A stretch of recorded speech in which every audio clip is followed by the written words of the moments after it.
Yeah, boss of YouTube, 6Fthax here, your champion of the GBA D-League, returning for Season 4, where hopefully we can continue our reign and successfully defend our championship, and bring it back to the Durham Druddigon Nation. So if you guys are excited for the Durham Druddigons to be back, hammer arm that thumbs up button down below. Let me know in the comment section below what you think about our draft this time around. Thank you to everybody who came out to the live stream. You guys got a little sneak peek of what our draft was. Also, if you follow me on Twitter, you got a little sneak peek of what our draft also was, obviously. But yeah, this is going to be kind of like the breakdown video of all things, and I'm really excited. Also, don't take this seriously. This is just like a little thing I like to do because I think it's funny. That's the only reason I like to do it, and just want to have some fun with it. But we are the returning defending champions, and we do have an amazing roster of coaches this time around. I mean, no disrespect to the coaches from last season, but I really think like this season's competition might be better than last season's, which gets me even more excited because I want to face good players. A lot of these coaches, a few of these coaches, I should say, I never really heard of. Some of them I have heard of, and then most of them I haven't played. And we're gonna get to play against a bunch of new coaches, and it should be a lot of fun.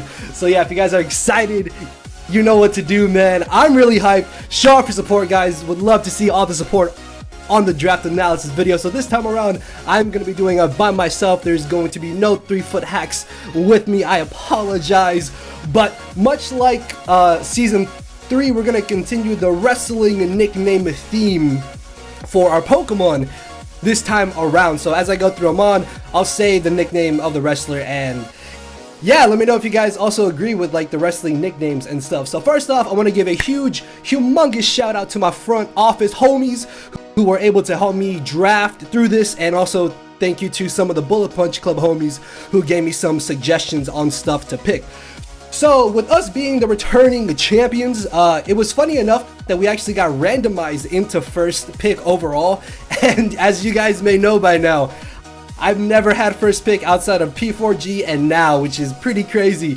And honestly, I don't think I'm a big fan of first round picks in general, or just first overall picks in general, because there's just a giant gap, man, and I've gotten so used to kind of being like the later half of things. It's just, it is what it is, but whatever. We were able to get first pick overall, and I just looked at it as like, hey, well, we're returning champions, like we should at least get some little perk or something, right? So we weren't able to get first pick overall, so there was an abundance of Pokemon that we could have honestly picked as our first overall pick. Things like Mega Latios were allowed this time around, Mega Kangaskhan without Seismic Toss was returning, Mega Malwa was there, Celesteela and Tapu Koko, of course. Those two are arguably the two best draft league Pokemon. Things like Landorus, Therian, could have gone Kyurem Black again since it was from our winning team from last season. Magearna was also allowed once again, but it was not allowed with Z moves, but there was just still so many different things that we could have gone and got for our first pick. And I ultimately came down to like 2 or 3 choices, and after asking around, trying to get a feel of like what my friends were thinking,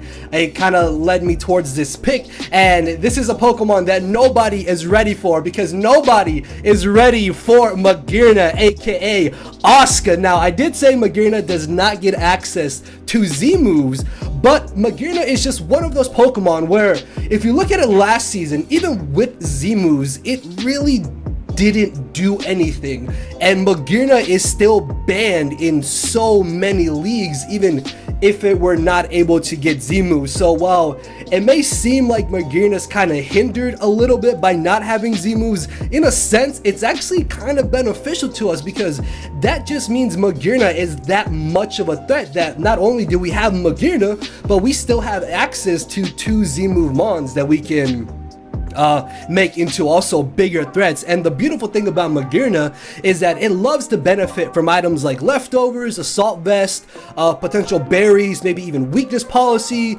potentially choice scarf as well, choice specs. Man, there's so many different things that Magearna can do and still just be a giant threat even without Z moves, and I'm really hoping I can use Magearna properly. And not to knock my boy Daneki, love Daneki, but he's not exactly the most skilled player, so I don't think he really knew how to use Magearna. And while I wouldn't say I'm the best player around, I do feel like I know what I'm doing, so I'm hoping I'll be able to kind of make Magearna work and make it shine properly and show everybody that it is a giant threat. And the great thing about Magearna's ability is that if I'm able to pair it up with something like Toxic Spikes or Hazard stacking, if Amon is switched in on Magearna and it dies off to Hazards or T-Spikes, Magearna still gets the Soul Heart boost, which is kind of insane if you really think about it. Like, that alone just makes Magearna so scary to face, because it kind of messes with your opponent's mind, thinking, oh, I can save this Mon for death fodder later in the match.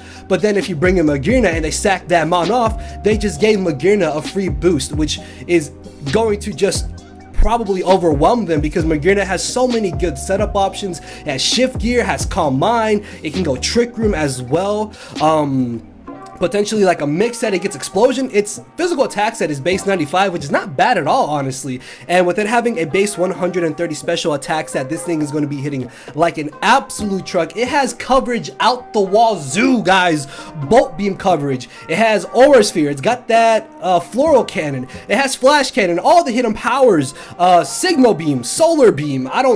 Volt Switch in general is really good on Magearna, especially on a bulky or assault vest set. So I'm personally excited for Magearna here, man. Like, I really want to use Magearna properly and just show everybody that it is just a massive threat. So moving on to our second pick, which these slides were mixed up. My second and third pick and my sixth and seventh pick were messed up, but it is what it is. It's not that big of an issue, I guess. But I'm just going to be putting them how I chose them, not how whoever was taking the order put them down.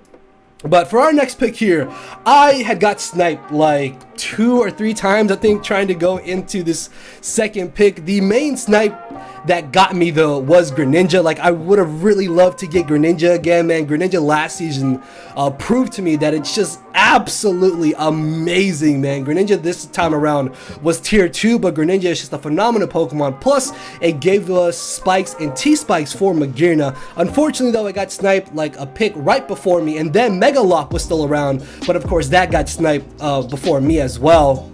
So I decided to pick up a Mega this time around, because realistically there was nothing in tier 1 or tier 2 that I considered being worth a round 2 pick.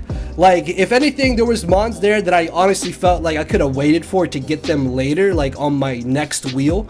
So I decided to go with my Mega pick. And again, like, tier 1 Megas aren't really something I enjoy that much. There's not really that many good tier 1 Megas I'm a giant fan of, but this mon right here really stuck out to me, especially because Megalop had got sniped for me. This is kind of like a backup to Megalop, but in a sense, this mon can absolutely be a terrifying partner with Magearna, and that is going to be Shinsuke Nakamura, aka our Medicham. Obviously, the whole name's not gonna fit, so we're just gonna call him Shinsuke. But we have Mega Medicham paired up with Magearna, which these two together make such a terrifying offensive core, man. Like, if something can deal with Magearna, they can't deal with Medicham. If they can deal with Medicham, they can't deal with Magearna. So they help each other out, they break for each other, and they are just absurdly powerful together. And of course, Mega Medicham is a phenomenal wall breaker because of pure power. That base 100 attack being doubled, this thing can absolutely nuke so many walls, soften them up for Magearna to come in and finish them off. Also gets momentum with Baton Pass, which can be really cool, because if we can Baton Pass like a sub into Magearna, maybe like sub Calm Mind or something will be a set that I may bring. I don't know. Like, we have double priority as well now with Fake Out and Bullet Punch, and with pure power, Fake Out and Bullet Punch are doing a really good chunk of damage to some mons. Of course, High Jump Kick, Zen Headbutt, Cycle Cut, all the elemental punches. A potential bulk up set could be something that I may want to bring. What other good coverage moves does this game? Maybe like Sub Focus Punch? Who knows? Actually, that kind of sounds terrifying. Sub Focus Punch? Hold up. Oh, might actually have to try that out. Then we have Poison Jab, of course, Rock Slide. Just there's so many like hard hitting moves that Medicham can run on the physical side that it's just gonna make it a nightmare for my opponents to try to switch in.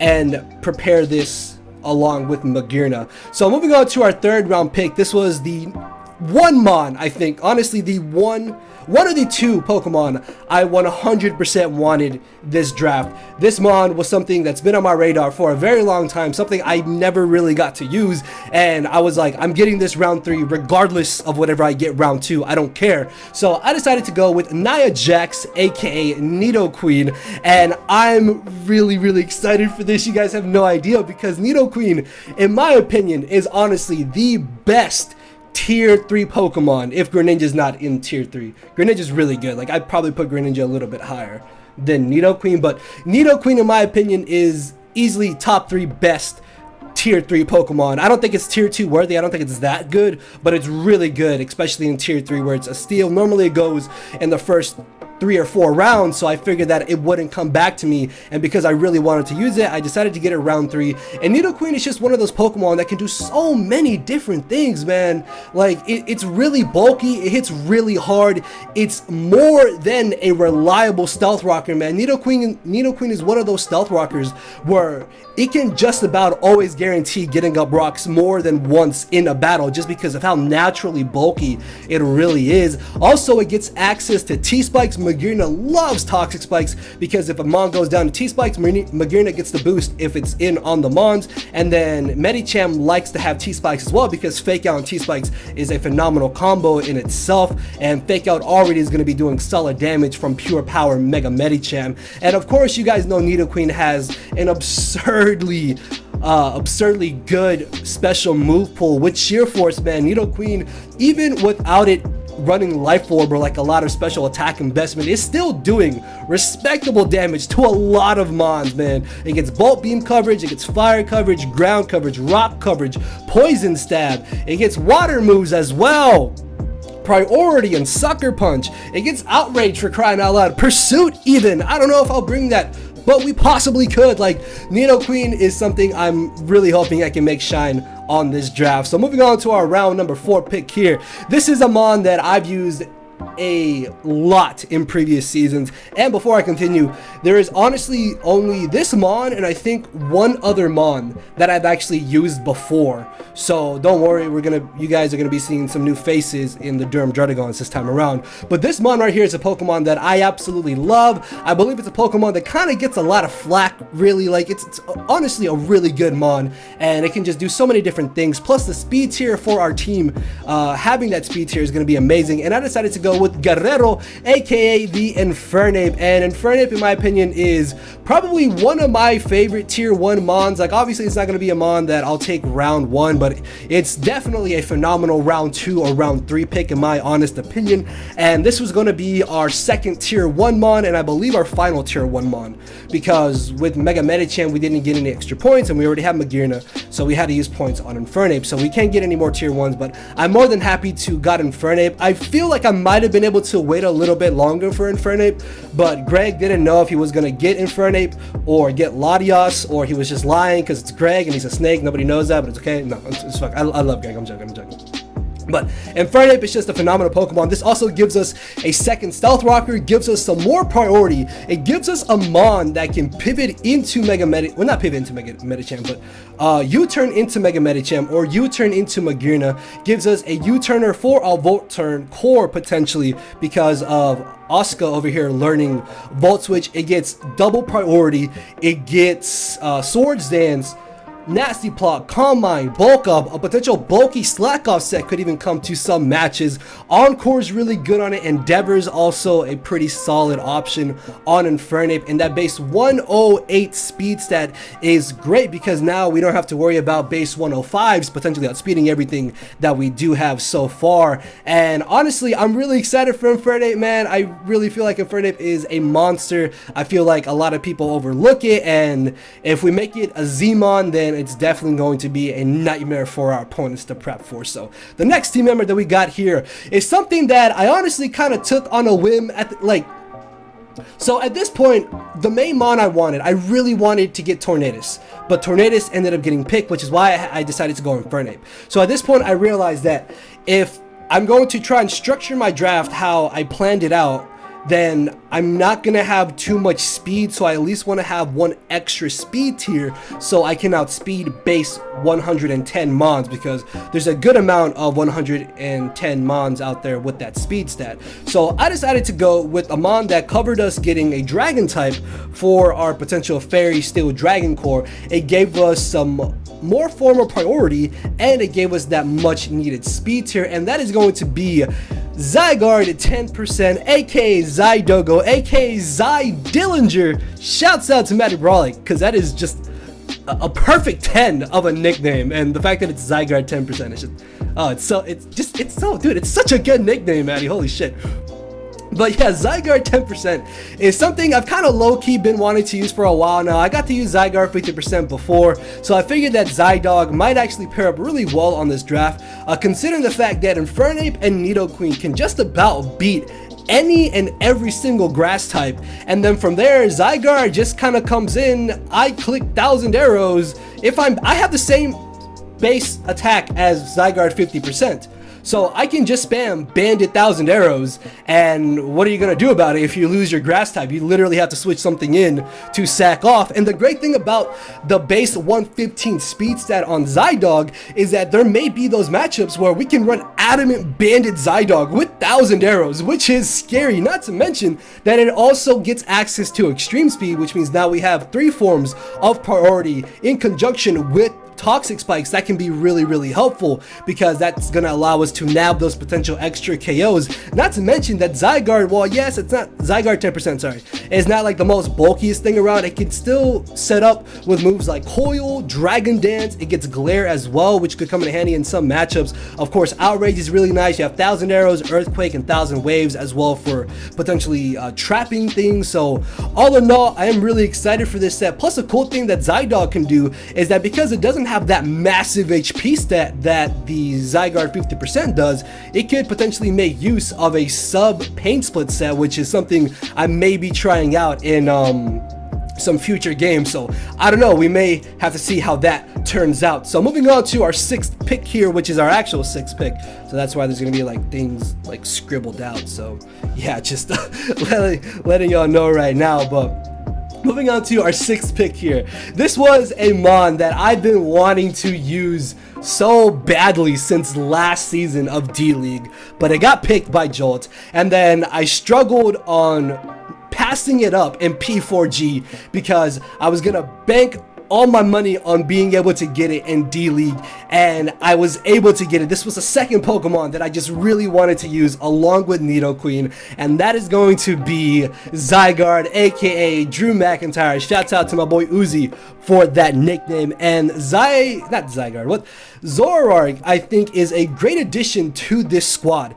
because yeah, we have double fighting types, but now we have a really solid pursuit mon to trap those.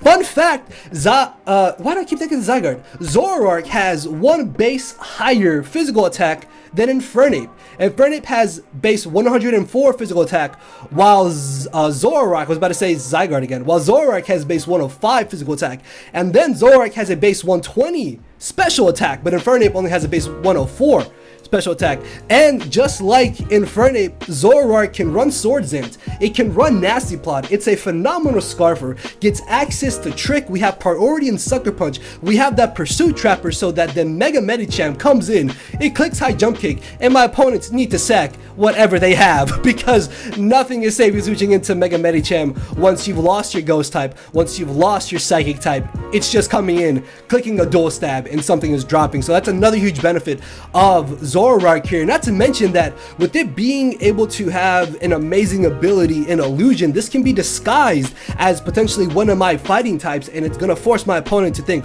oh, it's an Infernape, I need to go for the Psychic move, and then it's a Zoroark, and I knocked him out essentially. So it's just really awesome, and I'm personally super excited to use Zoroark on this team. Not to mention that it gets access to something really, really key that I think a lot of people overlooked, and that's the fact that it gets Memento. Memento, at the cost of Zoroark's life, puts the Pokemon across from it at -2 attack, and -2 special attack. You know what that means?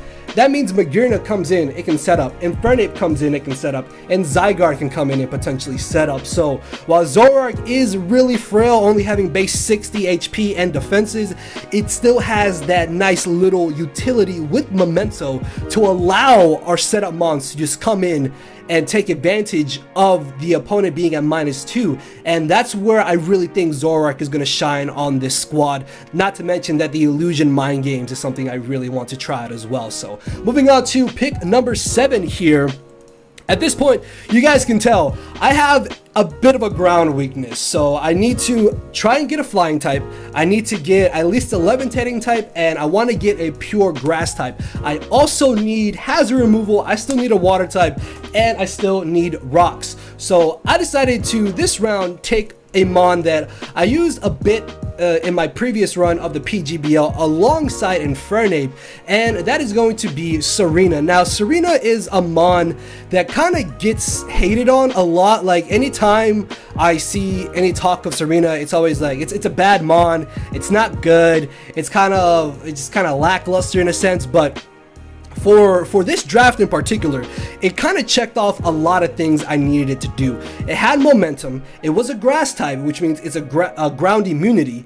It gave me a hazard removal, as well as being able to give me a potential dual screener to help my setup mons set up, which is absolutely amazing. Not to mention that in Ultra Sun and Moon, it got access to Power Whip and Knockoff. I want to say it got high jump kick too, because I think it only had jump kick. And then in Ultra Sun and Moon, it got high jump kick. Correct me if I'm wrong, but I'm pretty sure it got HJK in Ultra Sun and Moon. But regardless, it got some awesome new toys in Ultra Sun and Moon, making its base 120 physical attack stat stronger than Infernape, I might add, and Zoroark, and Zydog even. It just made that 120 physical attack stat that much better, because now it has a really hard hitting stab move and Power Whip. It has coverage moves and high jump kick and knockoff. Not to mention that it actually has pretty respectable bulk, like 72 HP, 98 defense, and Spadef is really amazing in my opinion. And again, the dual screens aspect of Serena can also be something that my opponents are going to have to prepare for. Of course, Queenly Majesty. Is it Majesty or Majesty? Yeah, Majesty. I was going to say Magistry. But Queenly Majesty is really nice to stop priority spam potentially as well. So I personally am expecting a lot out of Serena, and I hope that I can make it work on this draft. So moving on to our next team member here. At this point, you guys can tell that this is not my typical draft. Like I really like to have bulky offense drafts, or just like kind of fat drafts in general. And at this point, again, I still had a lot of things I needed to kind of like check off of my box of what I wanted on this squad. At this point, I realized I'm probably not gonna get a fairy type, and honestly, I'm not even that concerned about it, because with Magearna, like, I don't like to stack up types when it comes to core, so I figured that Magearna being Steel and Fairy, it's fine, it's not going to be that big of an issue. Plus, there was going to be some bulky mons that I wanted to draft to kind of like add a bit of fat to our squad, because Medicham, Infernape, Zygarde, and Zoroark are all kind of frail, like they're decently frail. So our only real bulk was Magearna, Nidoqueen, and arguably Serena. So at this point, I wanted to get something fat, I wanted to get something very bulky. I still wanted another ground immunity as well, and this mon kind of checked all of those boxes, and I decided to go with Ember Moon, aka Cresselia. Also, yeah, Serena's nickname is Stacy Keebler because of those legs. So we got Ember Moon, the Cresselia here. Now I know some of you guys are going to be upset, like, oh Leo, it's Cresselia, what are you doing? Nani? ¿Qué estás haciendo? No, it's fine, guys. So the great thing about Cresselia, and I could have gone Mesprit, I almost kind of wish I had gone Mesprit, but Cresselia is just infinitely bulkier. It also has reliable recovery in Moonlight, and it's able to be one of those mons that I think my opponents might expect to be defensive, but I can run it offensive, or if they expect it to be offensive, I can just run it defensive. It can also provide a lot of support for our team. It gives us some nice speed control because it gets access to Thunder Wave, it gets Lunar Dance, which is absolutely amazing because it's basically Healing Wish. That means it gives a second life to Magearna, which it could absolutely love. Same thing for Mega Medicham and Infernape and Zygarde, Nidoqueen, Zoroark. All of those mons can have a second chance if they're knocked out initially because of Lunar Dance. Cresselia gets access to Calm Mind, allowing it to run a potential Calm Mind set. It also has a pretty decent, especially offensive move pool with does it get Thunderbolt? Hold on, no, it gets Charge Beam for like kind of pseudo Bolt Beam coverage. With Ice Beam, it gets Moonblast, Energy Ball, maybe Future Sight could be something I want to use in the future, Signal Beam, Shadow Ball as well. And if I'm not mistaken, I think something like Reuniclus was still around, but I used Reuniclus last season and it wouldn't have given me that ground immunity that I still desperately needed on my team. Like, yeah, I have Serena, which is a ground resist, but I want an immunity to ensure that my opponents can't just slap on Earthquake as a coverage move on any of their mons, essentially. So yeah, I figured that Cresselia would be a really good addition, and it just gives us a really fat, bulky pivot mon, which I'm really excited to use. So moving on to our next pick here, I ended up getting sniped of what I originally wanted, which was going to be tier 4 Blissey. Now I know it's a Blissey, but tier 4 Blissey is honestly kind of a steal if you think about it, and Cresselia with Blissey would have been, oh, it would have been so disgustingly beautiful. But unfortunately, Blissey got picked the round that I was going to get it. So I decided to go with probably the second best thing in tier 4 to kind of replace it. And because Silvally had already got picked too, I know Silvally, like I would have liked to use Silvally this time around actually, but it got picked. And I decided to go with Karma, aka Miltank. And this is a really cool mon. Miltank is a mon that I don't think I've really used entirely too much before, but it's a mon that I feel people just kind of don't expect too much from it, and they kind of overlook the fact that it has a base 100 speed, it's got a base 80 physical attack, which really isn't that bad because it can still hit decently hard, and it has some really nice abilities in Thick Fat, Scrappy, and Zap Zipper. Not to mention that a Spadef Curse set with Heal Bell and Scrappy, I don't care if you have a Ghost type, I have Scrappy, I can Curse up, and then I'm still gonna beat your ghost types essentially because of that. Also, this gave us something that we desperately needed, which was a third Stealth Rocker. I am a firm believer in that you always need to have at least 3 Stealth Rockers per draft, so this gave us that extra Stealth Rocker that we really wanted and that we really I wouldn't say that we really needed, but this kind of takes pressure off of Nidoqueen and Infernape. I feel like my hair's been messed up because I've been touching it. I don't know, I'm excited though, but yeah, it gave us that Stealth Rocker. Also gave us another nice base 100 speed mon, because Miltank can run defensive, especially defensive, offensive, maybe something I'll bring to some matchups as well. And just all in all, another nice, just bulky, fat pivot mon for our squad. So moving on to our second to last round pick number 10. This mon right here is something that I was kind of iffy on whether or not I wanted to get it, and ultimately it really fit our squad. Like, this mon alone just kind of added so much to our team, and it kind of would have been a foolish move on my part to pass it up. And I decided to get our water type, which is going to be Alomomola, aka Bret Hart. Now, I know what you guys are thinking, like, well, Alomomola is really passive, Alomomola can't be offensive. I mean, it gets access to Calm Mind, but it's an Alomomola base 40 special attack. Like, yeah, Alomomola is it is very passive in a sense, but that's the thing though, like, you need to know how to play with Alomomola to not put yourself in those positions of where it's going to be used at setup fodder, and that's kind of what I want to try and learn to do with Alomomola. Plus, being able to have, again, just another fat, bulky pivot mon for this type of team is a phenomenal addition. Not to mention that this thing has base 165 HP. At level 50, that's 272 HP. If you divide that by 2, it's a lot. Okay, actually, hold on. I'm not good with math. I was hoping this would come up a little bit sooner. No, Nani? That's 136 HP that any one of my mons is going to be getting. That is over half of whatever our entire team's HP is, basically. So those are tremendous wishes that this thing can pass to our squad. Also, it gets access to Aqua Jet Law, it gets knockoff, liquidation now, which is pretty cool, and it gets access to Healing Wish, which along with Cresselia, this gives us another Pokemon that can give that second life to one of our scary offensive threats. And because it's just so ridiculously bulky, this is going to be potentially a nightmare for so many teams to try and break through. And unless they can try and get in that position where they can set up on it, then they're not going to be able to beat Alomomola and deter it from just coming in, wishing, protecting, pivoting in and out, and just being an absolute nightmare to them. So moving on to our final and our 11th Mon for Durham Druddigons this season of the GBA D League. It is going to be a Mon that I didn't even want. I never considered this Mon. I was like, alright, I'm gonna get this Mon instead, but of course they got sniped.